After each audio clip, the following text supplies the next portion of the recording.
Sir William Wallace, patriot, the national hero of Scotland. He had fought valiantly for the freedom of his country, but he now found himself on trial for his life. The charge, high treason.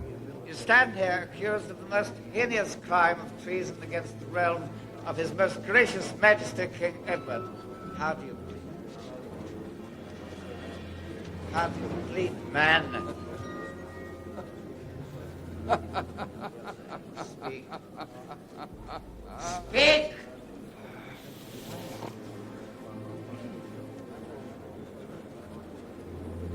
I never swore fealty to Edward.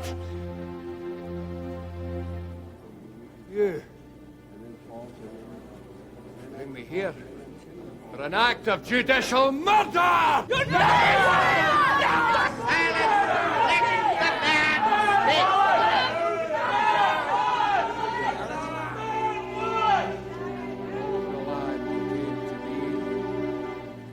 fired with a spirit of independence, knowing what he did not as bondsman in service to some feudal lord, but as freeman,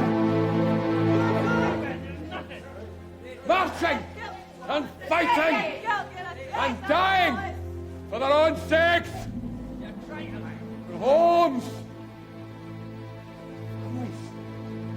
our nation! The men who follow William Wallace choose to do so! Oh, Edward's men fight well, but they take up arms upon instruction to fight for a prize most craved by their master!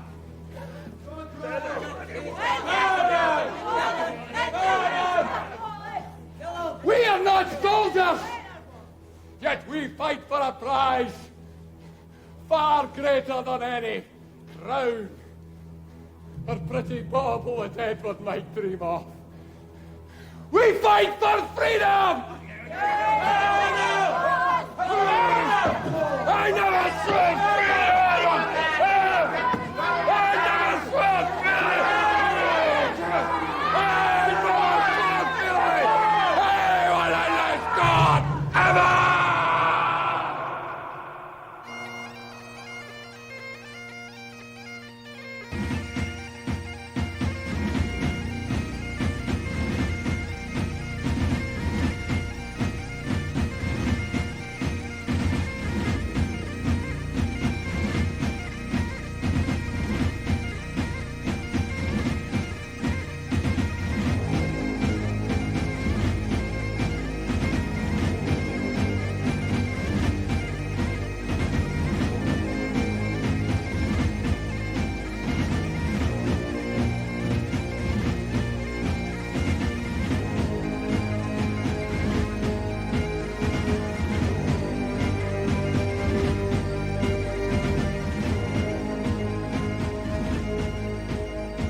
Politicians and polemicists have argued that Wallace's story and the story of Scotland's struggle for independence are one and the same. If so, then both tales can be said to commence on a wind-swept cliff path some 10 years before William Wallace emerges as a principal player in the history of Scotland. When Alexander our king was dead, that Scotland laid in loch and lea, away with sons of ale and breed, of wine and wax, of gaming and glee. On the night of the 19th of March 1286, Alexander III, the last of Scotland's Celtic kings, rode from Edinburgh to join his wife at Kinghorn, Fife.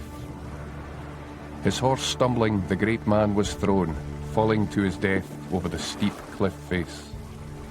His body was found on the rocks the following morning.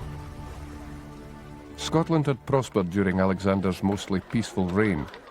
His line, that of Malcolm Canmore and St. Margaret, was less fortunate.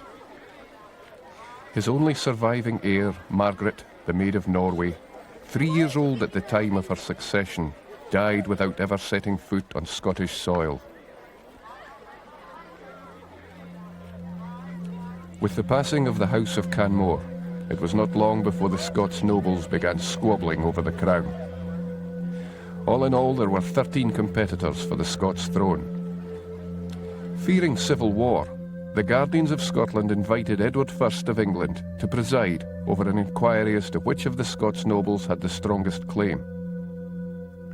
He chose John Balliol, son-in-law to Edward de Warenne, Earl of Surrey, one of his most trusted generals. In return for his support, the English king demanded allegiance and custody of the most important Scottish castles. Many such concessions were granted.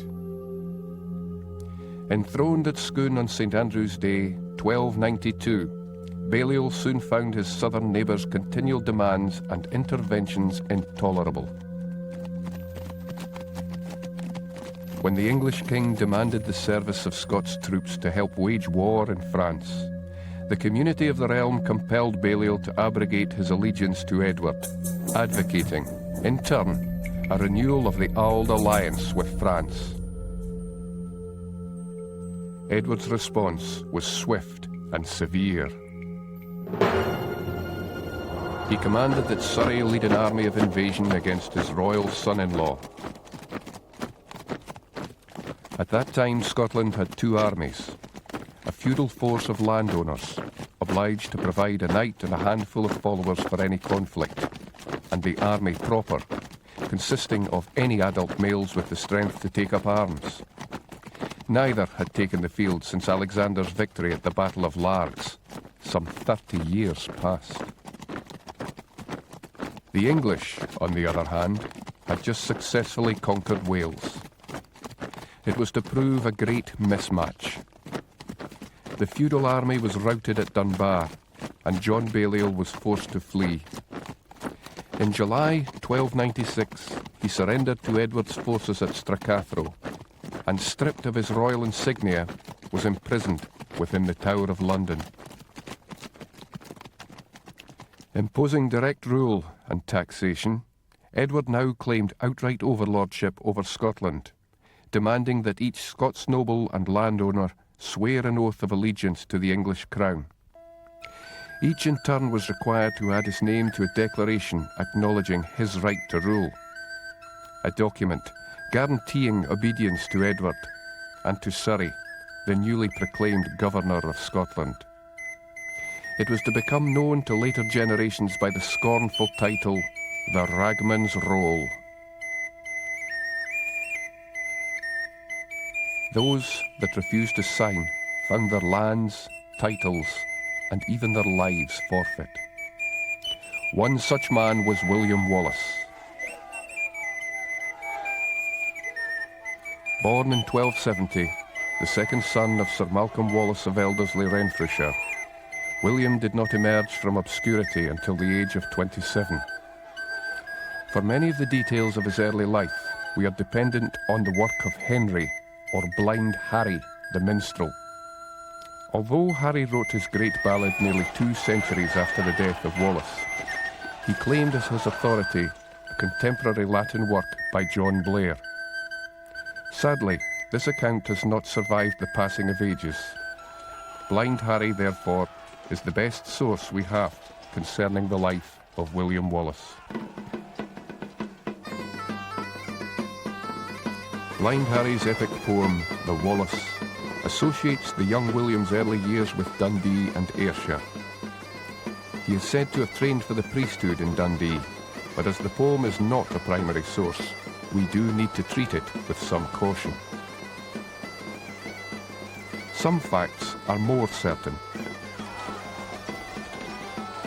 In May 1297, leading a small band of men, Wallace burned Lanark and killed the English sheriff, Hazelrig.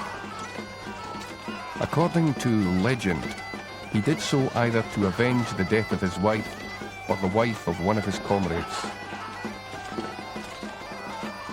Now with the price on his head, Wallace retreated to the comparative safety of the Ettrick Forest.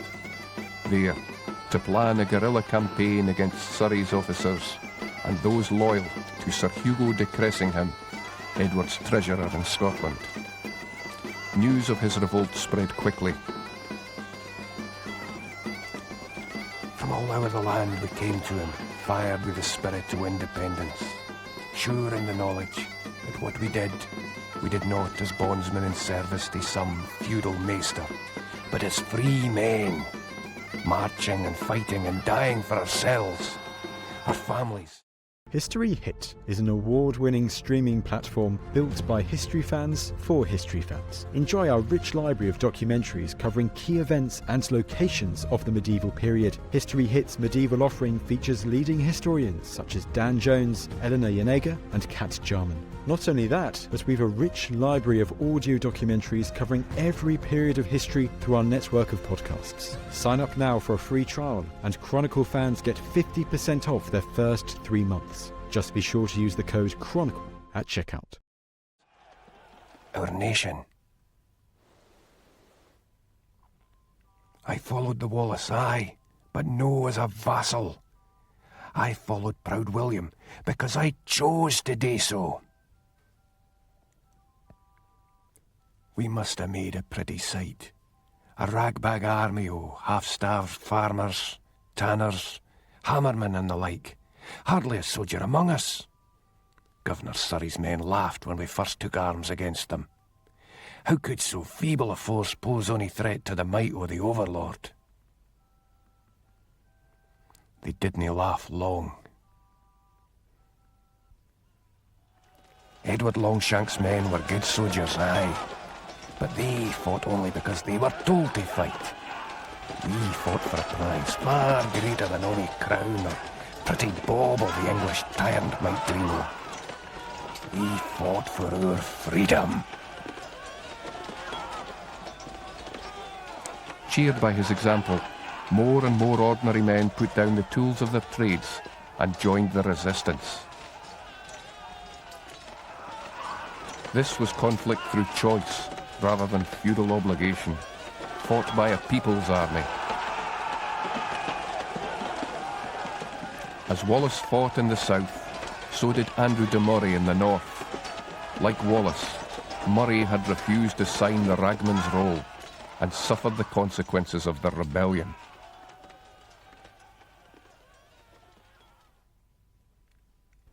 Their victories were few and bought with their dearest blood. But against all expectations, the rebels endured, a thorn in the side of the English king. Surrey determined to put an end to the rebels once and for all. In August 1297, the English army set out from Berwick, led by Sir Richard Lundy, Sir Hugo de Cressingham, and, at their head, Governor Surrey himself. 10,000 foot soldiers, 500 cavalry. Surrey was sure that he could easily brush aside any resistance he might chance upon. On the 10th of September, the English army set up camp on the south bank of the River Forth. The rebels, outnumbered 5 to 1, readied themselves atop Stirling's Abbey Craig, under the joint command of Wallace and de Murray. This posed something of a problem. To the west of Stirling, the Forth was bounded by peat bogs, and to the east, the waters flowed too wide and too fast to be crossed without boats. There was, of course, a ford some miles downstream, but de Cressingham, reluctant to waste further time and the king's coin, and confident of success, insisted that the English force would cross via the Stirling Bridge, a rickety wooden structure, so narrow that only 2 horsemen could cross abreast of one another. A fatal error. As dawn broke the next morning, we took our positions on the rock, watching, as the English cavalry began their slow march across the narrow walkway.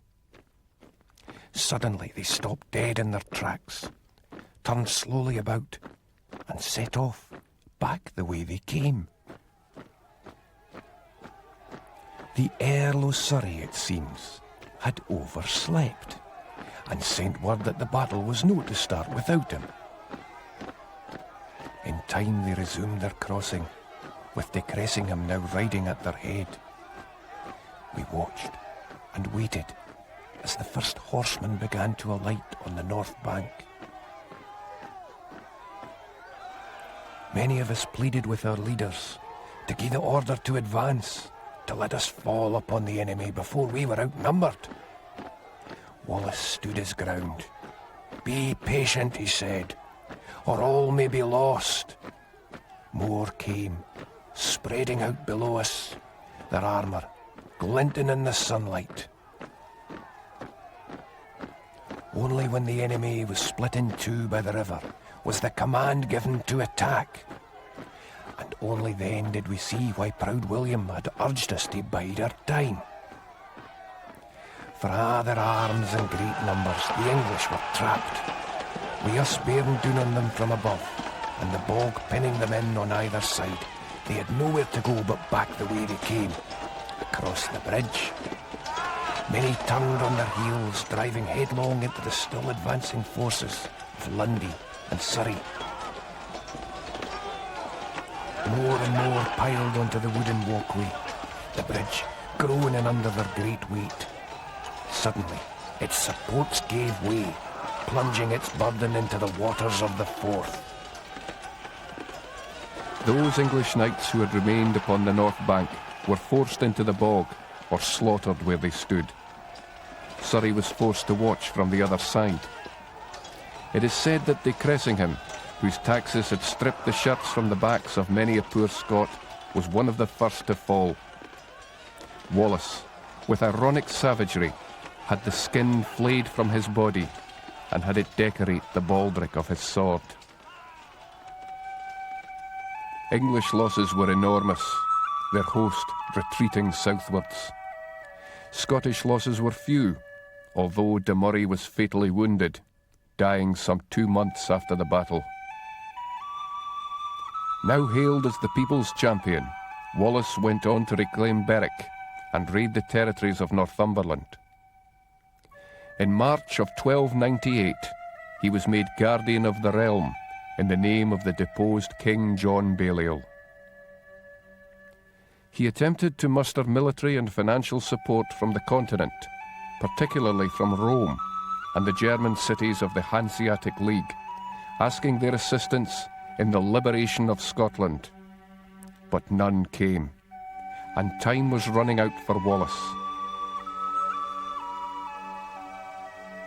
Edward made plans to reoccupy his troublesome northern lands and establish himself, once and for all, as the Hammer of the Scots. In the spring of 1298, Edward himself led his army northwards to meet with Wallace's host at Falkirk on the 11th of July. The small cavalry force available to him, under the command of Sir John Comyn, proved ineffective, and the Scots spearsmen were forced to bear the brunt of the conflict.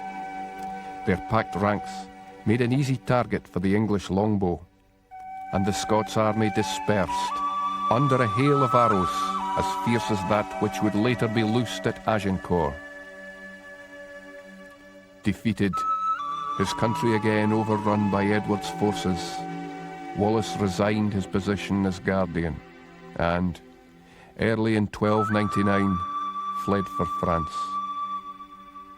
By doing so, he hoped to enlist support for his cause in Scotland, but it was to no avail. With Wallace gone, in the years which followed, more and more of the Scots nobles seemed prepared to accept the authority of the English overlord. Former rebels, such as John Comyn, negotiated good terms with England and served on Edward's Scottish Council, appointed to manage the land, not the kingdom.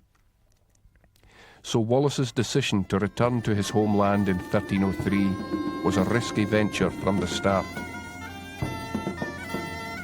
For many months he lived the life of a fugitive, attempting to rekindle support for the rebellion, until, in 1305, he was finally betrayed and captured by Sir John de Menteith, Sheriff of Dumbarton at Rob-Royston. There is no evidence whatsoever to suggest that this was the work of Robert the Bruce. Menteith, a Scot, had originally opposed Edward, but after imprisonment in 1296 threw in his lot with the invader and was appointed Keeper of Dumbarton Castle and Earl of Lennox. Dispatched as a prisoner to London, Sir William Wallace was detained at Westminster Hall, there to be tried on a charge of high treason.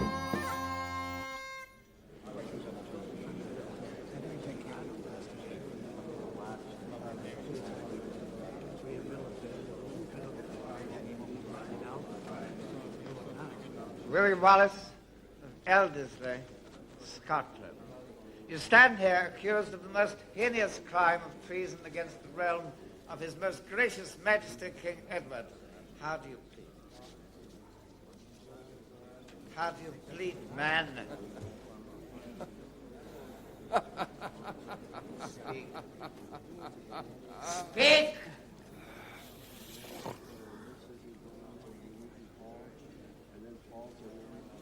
I never swore fealty to Edward. You bring me here for an act of judicial murder!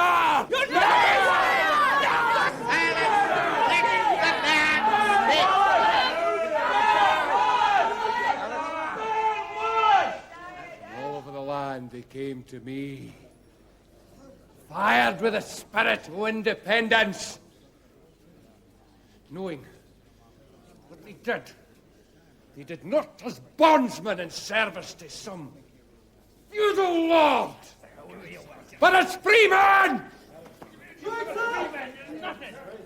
marching and fighting and dying for their own sakes, their homes, families, their nation. The men who follow William Wallace choose to do so. Oh, Edward's men fight well. They take up arms upon instruction to fight for a prize most craved by their master.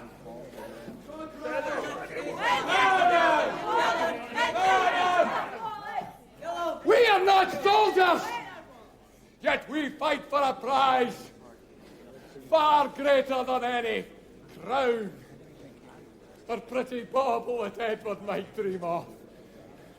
We fight for freedom! I never swore freedom! I never swore freedom!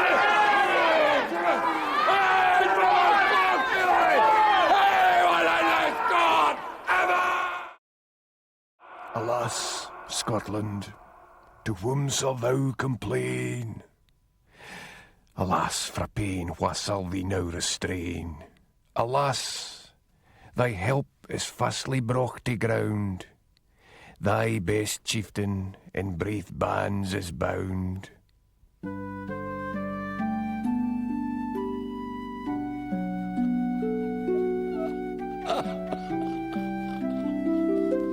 Throughout the proceedings, he refused to acknowledge the authority of the court or of the English law, or the right of the English to rule in Scotland. How then could he, a patriot, be guilty of treasonous acts against an invader? Ye cry me traitor. On what account, sirrah? I am nothing more or less than an honest Scot. What is my crime? That I will not submit myself to the domination of Edward Longshanks, of Edward's ministers, of Edward's law? Can it be accounted treason for an honest man to take up arms against an invader, one who would strive to deprive him of his land and his liberty, those things, above all others, which no honest man will lose, but with his life. Alas, thou hast now lost thy guide of life. Alas, wha shall defend thee in thy recht?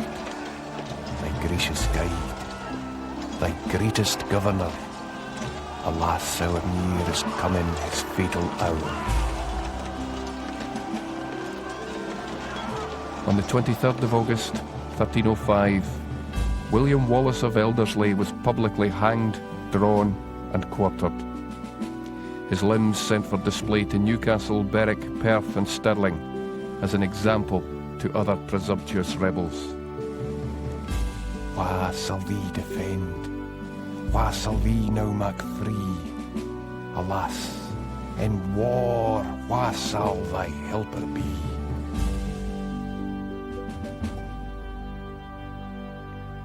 And an example was served, though not, ironically enough, in the way intended by Edward Longshanks. Although Wallace has been superseded in the eyes of posterity by the more successful Robert Bruce, grandson of the competitor of the same name, there seems no doubt that he was an inspiration to the latter, nor that his judicial murder provided the cause of Scottish independence with the heroic martyr it so needed to galvanise popular support. His spirit endured in the sonorous wording of the Declaration of Arbroath, sealed by the Scots nobility nearly 15 years after Wallace's execution. As long as there shall but 100 of us remain alive, we will never consent to subject ourselves to the domination of the English.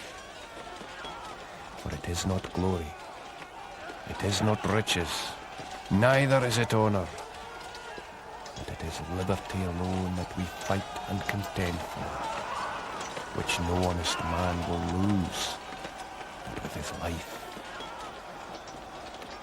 It is a peculiar irony that one of the principal signatories to this document should be Sir John de Menteith, Earl of Lennox, the man to deliver Wallace into the hands of his executioners.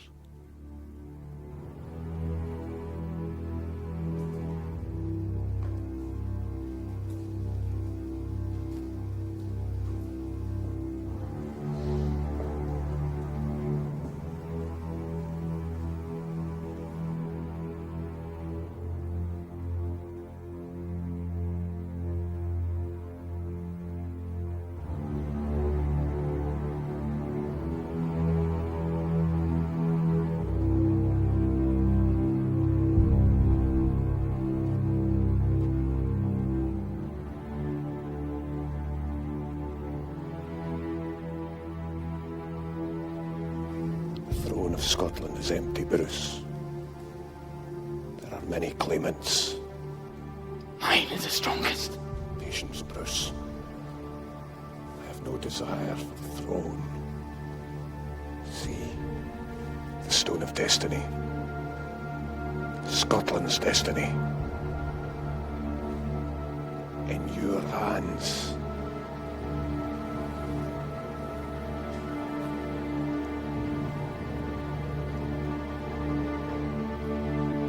Yours, Wallace.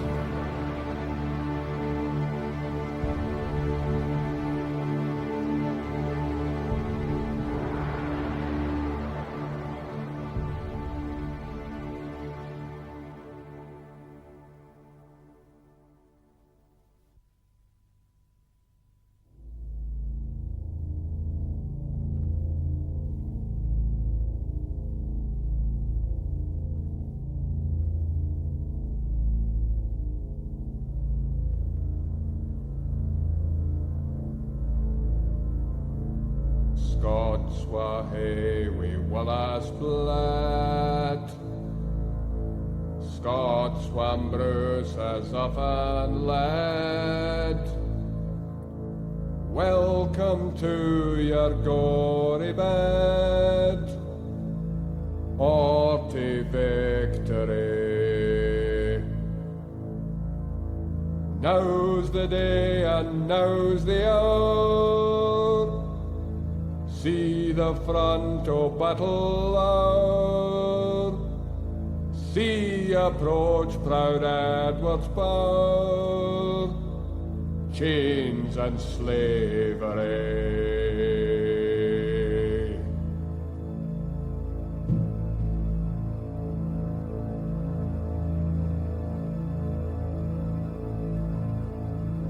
Wha will be a traitor knave?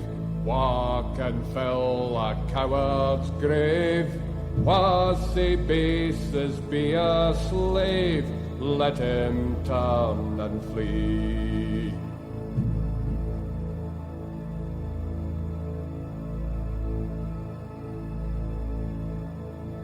Wha for Scotland's king and law? Freedom's sword will strongly draw. Freeman stand or freeman fall. Let him on wi' me.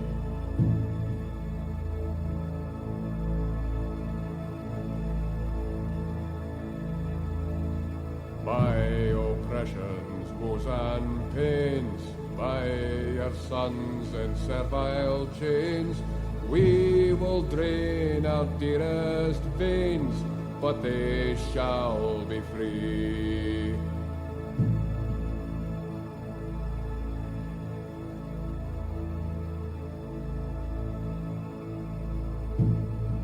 Lay the proud usurpers low, tyrants fall in every foe, liberties in every blow, let us do our deed.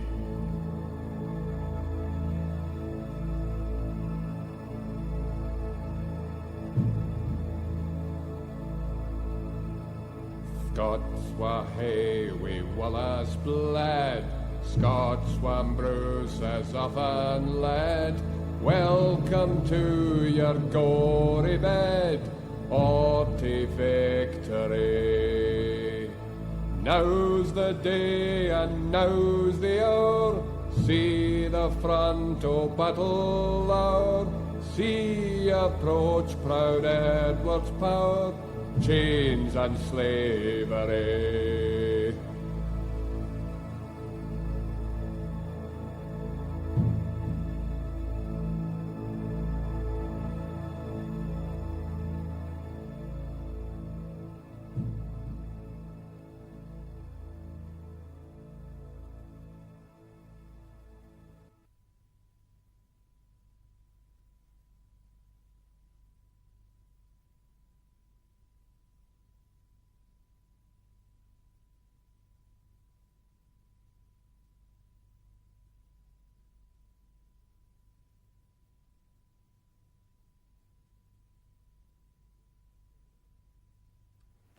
The thing about taking a role like this is that it carries quite a heavy responsibility.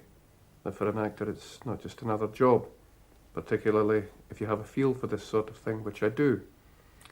Empathy, if you will. I don't see myself as a freedom fighter by any means.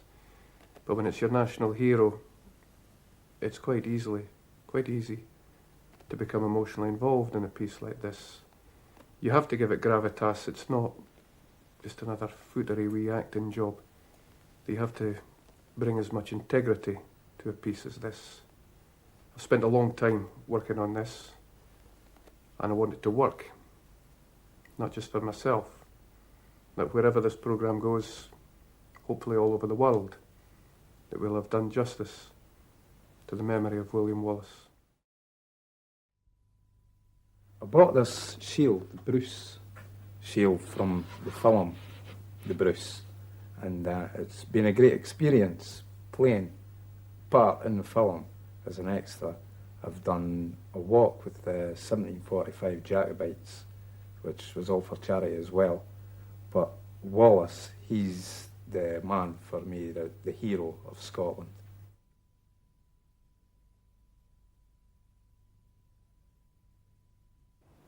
I beat you, Edward. It was victory. I drove your forces back to where they came from. I was a hero to my people. The flowing currents of the river Forth gradually washed away the blood and the stench of your countrymen. But I had made my mark. I was appointed guardian of Scotland, and my power increased. It grew as the unquenchable desire amongst my people grew. The desire to be free, the desire to be free. To sweep aside your iron, unjust rule. To free Scotland from tyranny. And it will continue to grow.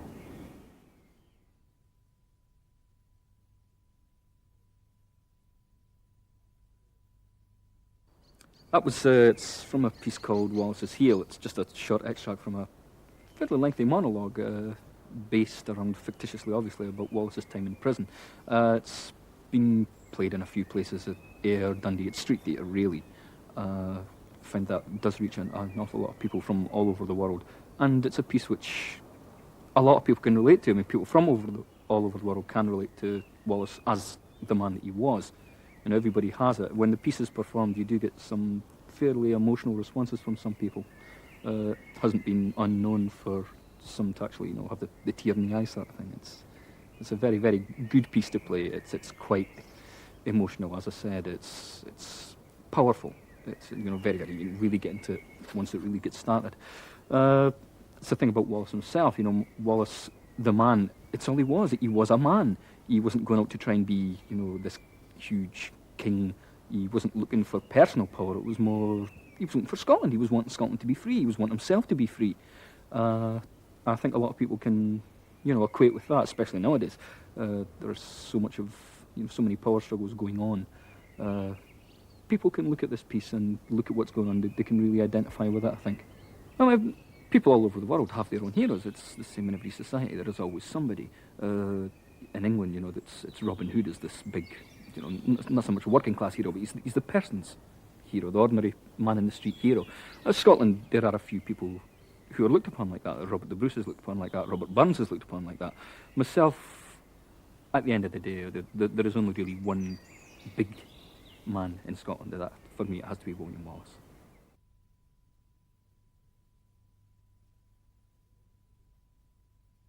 Well, the Wallace story is one where there's not a great deal of hard information on William Wallace. Most of the information that we do know about him comes from Blind Harry's history, which was written in the 15th century. And it was written at a time when the popular culture was moving against the nobles and in favour of the peasants, and the idea that Wallace had led a peasant revolt. Not strictly true, of course. Blind Harry told us that Wallace was a fearless youth with a fair face, light brown hair, a bold eye and a strong arm, and of course that's entirely subjective, whether that has anything to do with the way Wallace may have looked. He certainly quotes Wallace as saying, "England has done as great harms to us, we may not pass and lightly leave it thus." In other words, the Blind Harry's Wallace was very much a selfless patriot, and of course it was a remote time when patriotism was something that was not generally ascribed to anybody except great nobles and kings. So it was a kind of idea of a common person's, a peasant's leader, and a national patriot that Wallace is portrayed. And of course this now for us, in a time when patriotism means so much else and such a modern confusion of loyalties, that this is a great mystique and something we can look back on and think that, yes, Wallace was a patriot in a time before patriotism almost. William Wallace was first heard of in the early summer of 1297 when he was involved in an incident which resulted in the slaying of an English soldier and then went on to kill the Sheriff of Lanark. This is an incident that's confused with other incidents of very similar nature. He was reputed to have studied at the seminary in Dundee and to have been involved in a fracas with the son of the English overlord Selby and to have slain him in an almost exactly identical type situation. Then, of course, there's the fishing trip near Ayr, where he was involved in a dispute with English soldiers. Again, an insult was registered. A fight resulted in the death of an English soldier. So 3 very similar incidents that all seem to have happened in the same summer of 1297. In 1298, a year later, there was the Battle of Falkirk, where Wallace had to go into hiding. And that was the end of his brief time on the national stage, just over a year. Then nothing more is heard of him until 1305, when he was executed at Tyburn. So basically, he's a hero who had a very brief time on the national stage, at a time when there was also other heroes such as Andrew de Murray and even young Robert the Bruce himself. Unlike them, he had perhaps the virtue of dying early and dying in such a horrible manner. Andrew de Murray, of course, died shortly after the Battle of Stirling Bridge. Otherwise, he might have acquired the national status that Wallace has. And Robert the Bruce, of course, was seen to be more fighting for his own crown and dynastic ambitions, and so was perhaps more sullied as a national hero. Most of the information on William Wallace does come from Blind Harry's epic poem, The Wallace, which was written in the 15th century. Now, this was clearly an attempt to cast Wallace as a secular saint. It's a martyr, as a popular peasant's leader who became a martyr. Now, he in fact described Wallace as a fearless youth with a fair face, bright brown hair, a bold eye, and a strong arm. And now, whether that bears any relation at all to the real Wallace is very difficult to tell. But it shows you the lack of information, genuine information that exists on Wallace, and therefore that in itself creates a mystique from which he can emerge clearly as a stereotyped national liberator figure. Of course, in Wales, just a few years before Wallace, there had been a popular leader there, Llewellyn ap Griffith. The Wallace story, of course, also being brief, has the merit of being almost like a fable. It has everything in it. It has the selfless patriotism of Wallace himself, who was fighting for no very clear personal ambitions of his own, purely out of national pride and desire to reinstall Scotland as an independent nation from Edward I.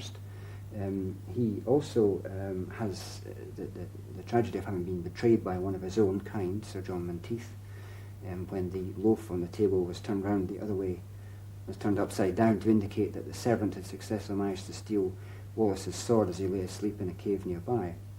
And then there's the bloodthirsty end as a traitor, which is so provoked future waves of nationalist resentment, the fact that he could be described as a traitor when he had never taken homage in any sort to Edward I, unlike King John Balliol and Robert the Bruce, and many of the nobles who subsequently led the second phase of the War of Independence, who in fact did pay homage to Edward I. So he has a clear, unsullied image as a national patriot and as someone who was striving to free his country without any personal thoughts of reward or whatever for himself.